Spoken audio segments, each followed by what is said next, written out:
Hello students. आज हम लोग इस लेसन में हम लोग बात करने जा रहे हैं नेशनल ग्रीन हाइड्रोजन मिशन के बारे में।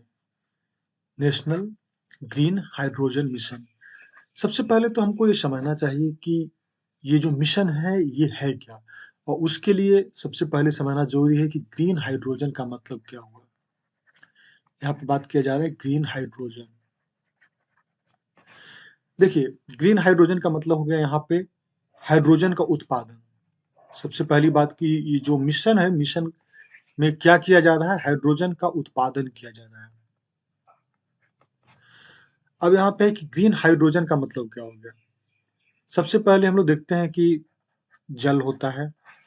जल में हम लोग देखते हैं कि हाइड्रोजन गैस भी है और ऑक्सीजन गैस भी है। इसको जो हम लोग इलेक्ट्रोलिसिस प्रोसेस से गुजारते हैं इलेक्ट्रोलिसिस, तो ये हाइड्रोजन का दो मोलिक्यूल और ऑक्सीजन का दो मोलिक्यूल ये अलग हो जाता है।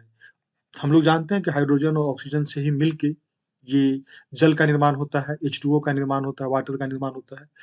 अब हम लोग इलेक्ट्रोलिसिस का इस्तेमाल किए हैं, और जो इलेक्ट्रोलिसिस जो प्रोसेस होता है इसको एक कहा जाएगा इलेक्ट्रोलाइजर, एक मशीन होता है। उसके द्वारा जो जल के जो पार्टिकल्स है, अणु है, उसको तोड़ा जाता है हाइड्रोजन और ऑक्सीजन में। इस प्रक्रिया में हमको इलेक्ट्रिसिटी का यूज होता है। अब जो नॉर्मल ढंग से नॉर्मल इलेक्ट्रिसिटी जो हम लोग इस्तेमाल करते हैं, अगर अगर उस इलेक्ट्रिसिटी का इस्तेमाल करेंगे तब यहाँ से हमारा एक ग्रे हाइड्रोजन का निर्माण होता है।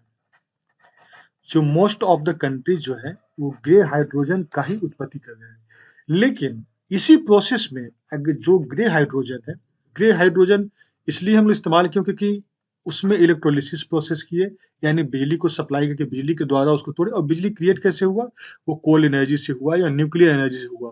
तो इस वजह से इसको ग्रे हाइड्रोजन इस्तेमाल हाइड्रोजन बोला गया।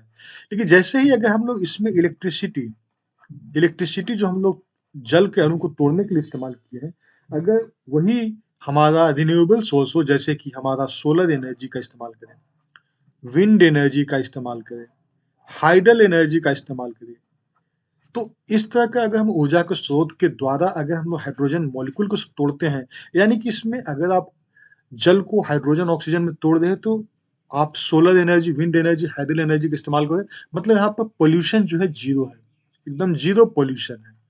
जीरो पॉल्यूशन की वजह से ही इसको नाम रखा गया है ग्रीन हाइड्रोजन।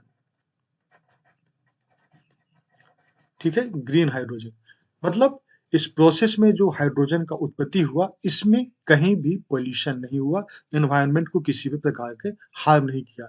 इसी को कहा गया है ग्रीन हाइड्रोजन। ठीक है, तो हम लोग तो सबसे पहले ये समझ गए ग्रीन हाइड्रोजन। अब इसके बारे में हम लोग आगे के मिशन में क्या क्या है वो हम लोग समझते हैं। National green hydrogen mission, the mission will result in the following likely outcome by 2030। 2030 को लक्ष्य मान के नेशनल ग्रीन हाइड्रोजन मिशन को चलाया जा रहा है कि 2030 तक क्या क्या हमारे पास अचीवमेंट हो सकता है। तो 2030 को टारगेट लक्ष्य माना गया है। पहला चीज कि development of green hydrogen production capacity of at least 5 million metric ton. मतलब 2030 तक हम लोग हाइड्रोजन का जो उत्पादन का कैपेसिटी है 5 मिलियन मीट्रिक टन। 5 मिलियन का मतलब हो गया 50 लाख। 1 मिलियन 10 लाख होता है, तो 50 लाख मीट्रिक टन की बात हो रही है। तो इतना उत्पादन का कैपेसिटी हमारे पास 2030 तक हो जाएगा। और इसका जो रोल होगा वो with associated with renewable energy capacity addition. तो जो हमारा जो 25 गीगावाट का जो कंट्री का जो हमारा टारगेट था, उसमें इसका भूमिका होगा। ठीक है, उसी से जुड़ा हुआ एसोसिएटेड है। नेक्स्ट में हम देखें, ओवर ₹8 लाख करोड़, 8 लाख करोड़ से ज्यादा इसमें इन्वेस्टमेंट करने की कोशिश की जा रही है सरकार के द्वारा। 8 लाख करोड़, इसके द्वारा क्रिएशन होगा लगभग 6 लाख जॉब, 6 लाख जॉब जो इसमें क्रिएट होगा। ठीक है, नेक्स्ट में देखें, cumulative reduction in fossil fuel import over 1 lakh crore. तो 1 लाख करोड़ का जो हम लोग फॉसिल फ्यूल बाहर से मंगाते हैं, उसमें हमारा कटौती हो जाएगा। मतलब 1 लाख करोड़ रुपए का हम लोग बचत कर सकते हैं अगर हम लोग बाहर से फ्यूल को नहीं मंगाएंगे, यहीं पर अगर फ्यूल हम लोग क्रिएट करते हैं तो नेशनल हाइड्रोजन मिशन के द्वारा। नेक्स्ट है abatement of nearly 50 million metric ton of annual greenhouse gas emission. तो जो हमारा ग्रीन हाउस इमिशन हम लोग जानते हैं, कोई भी फैक्ट्री प्लांट इस्तेमाल करते हैं तो वहां से ग्रीन हाउस गैस निकलता है, तो उसके उत्सर्जन को हम लोग 50 मिलियन मीट्रिक टन तक हम लोग इसको कम कर सकते हैं हर साल। एनुअली की बात की जा रही है, ठीक है। अब हम लोग नेक्स्ट देखते हैं, the mission will have wide ranging benefits. ठीक है, किस प्रकार के बेनिफिट है? Creation of export opportunity for green hydrogen and it's derivatives. मतलब हरित हाइड्रोजन और उसके अवयव यानी ग्रीन हाइड्रोजन और उसके डेरिवेटिव को जो है हम लोग एक्सपोर्ट कर सकते हैं, तो एक्सपोर्ट के लिए एक अपॉर्चुनिटी डेवलप हो सकता है। दूसरा है डीकार्बोनाइजेशन ऑफ इंडस्ट्रियल। बहुत सारे ऐसे इंडस्ट्री है जहाँ पे हमारा ग्रीन हाउस गैस कार्बन निकलता है, कार्बन डाइऑक्साइड फॉर्म में निकलता है, तो हम लोग बहुत सारे ऐसे इंडस्ट्री जिसको कार्बनाइजेशन कर सकते हैं, मतलब वहां से हम लोग जो कार्बन की कैपेसिटी है उसको कम कर सकते हैं। Reduction in independence of imported fossil fuel. हम लोग जो फॉसिल फ्यूल मंगाते हैं जैसे कि पेट्रोल हो गया, डीजल हो गया, उसको जो हम लोग जो डिपेंडेंस है उसमें कमी किया जाएगा। Reduction reduction in dependence on imported fossil fuel, जो इम्पोर्ट करते हैं फॉसिल फ्यूल उसमें कमी किया जाएगा। And feed stock development of indigenous manufacturing capability. इसमें क्या होगा कि स्वदेशी तकनीक से, स्वदेशी के द्वारा यहाँ पे हमारे पास एनर्जी का कैपेसिटी डेवलप किया जाएगा, उसकी क्षमता, मैन्युफैक्चरिंग कैपेबिलिटी इसको बढ़ाया जाएगा। क्रिएशन ऑफ एम्प्लॉयमेंट अपॉर्चुनिटी, इसके द्वारा बहुत सारे एम्प्लॉयमेंट अपॉर्चुनिटी भी पैदा होंगे, बहुत सारे रोजगार भी क्रिएट होंगे। And development of cutting edge technology, और इसके साथ साथ हम लोग उस तकनीकी एरा में प्रवेश करेंगे जहाँ पे हम लोग नए और मॉडर्न टेक्निक का इस्तेमाल कर सकते हैं। तो मतलब इसके द्वारा हम लोग डेवलप कर रहे हैं कटिंग एज टेक्नोलॉजी, एकदम बिल्कुल शार्प टेक्नोलॉजी हम लोग डेवलप कर रहे हैं। The mission will facilitate demand creation, production, utilization and export of green hydrogen। मतलब ये मिशन में आपको क्या मिलेगा? जो नेशनल ग्रीन हाइड्रोजन मिशन है इसमें डिमांड क्रिएशन, उससे हमारा डिमांड पता चलेगा कितना डिमांड की, कितना इसका जरूरत है, उसके अनुसार हमारा प्रोडक्शन बढ़ेगा, यूटिलाइजेशन, और जो ग्रीन हाइड्रोजन गैस है उसका एक्सपोर्ट होगा। इसको लेके हम लोग जो प्रधानमंत्री नरेंद्र मोदी जी के द्वारा जो किया गया है अनाउंसमेंट, उसमें देखते हैं कैबिनेट डिसीजन क्या लिया है 4 जनवरी 2023 को। National green hydrogen mission, cabinet approves national green hydrogen mission with initial outlay. शुरुआती फंड जो है 19,744 करोड़ रुपए का यहाँ पे बात किया जा रहा है कि इतना का बजट बनाया जाएगा, इतना इन्वेस्ट किया जाएगा, 19,744 करोड़।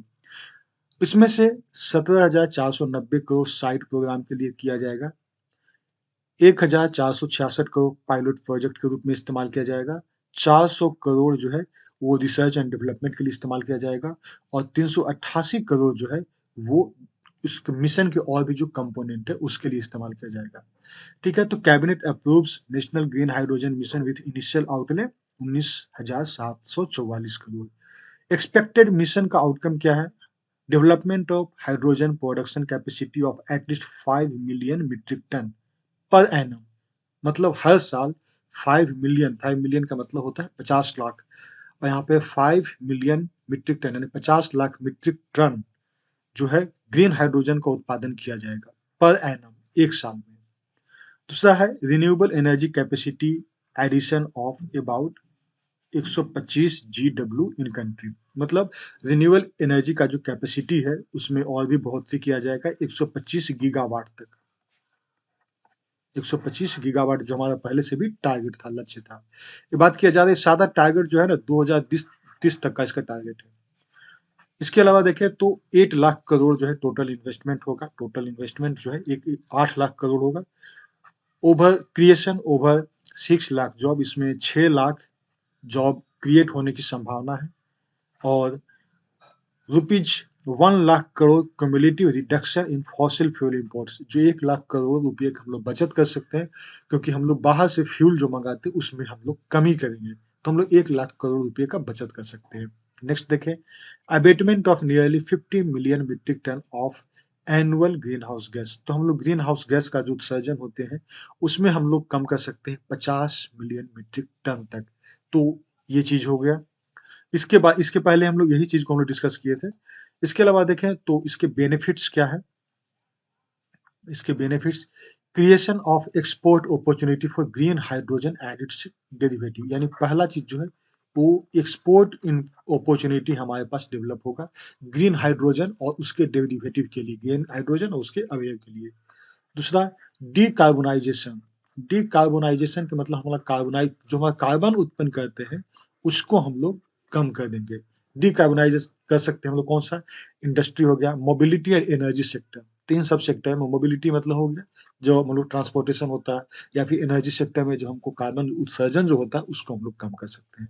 तीसरा हो गया reduction in independence on imported fossil fuel.